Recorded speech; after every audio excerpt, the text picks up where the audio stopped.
Hi, I'm Obi. I'm a lawyer qualified in both the UK and in Nigeria. I'm also a musician. I help break down the business and the legal sides of the music industry so you don't get played. Most artists, when they think about record deal, they think about getting signed and getting paid. But that's not really what it's about. It really isn't.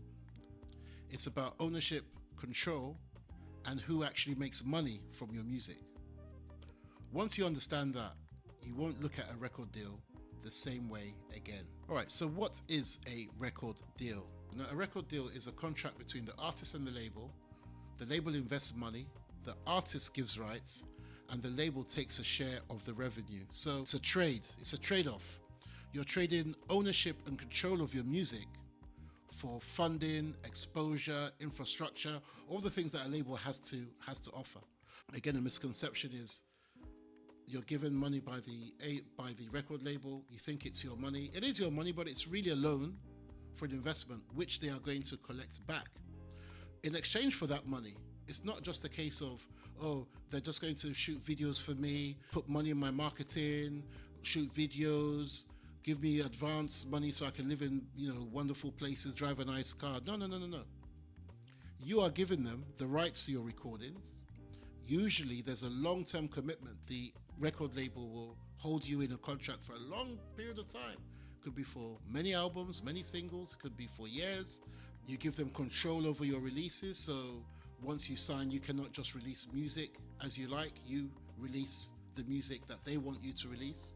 You're giving them that control. And you're also giving them a share of your income.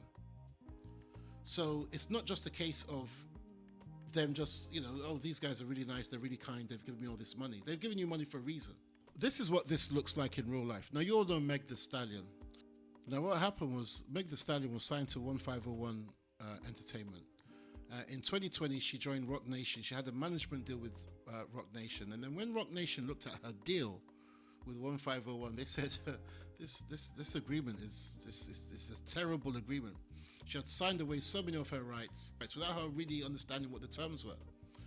And that resulted in a lawsuit against 1501 Recording, which was settled in 2023.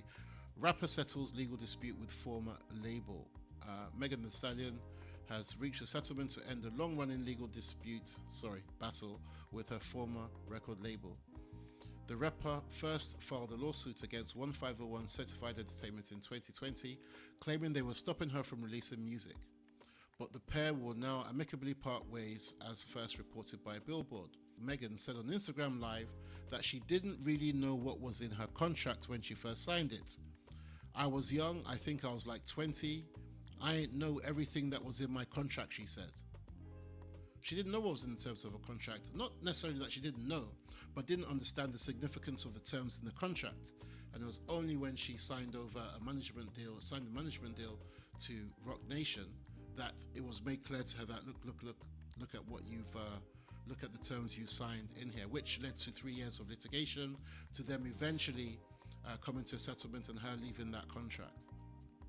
And if this could happen to Megan, well-known established artist, it happens all the time. So you need to work out what rights you are giving up. There are various rights. I'm going to talk about this in different episodes, but there are various rights. The most important rights that you need to really look at in the contract will be who owns the master recording, who owns the composition of the writing and the lyrics, the melody writing and the lyrics, and who owns the sound recording. The label will usually own the sound recording, the master, that's what it's called. You go to the studio, you lay down the track, there's a producer there, or you produce your music or whatever, but it's recorded and released by the label. The label, in 9 out of 10 cases or 99 out of 100 cases, will own that sound recording. You need to know what you're being compensated for that.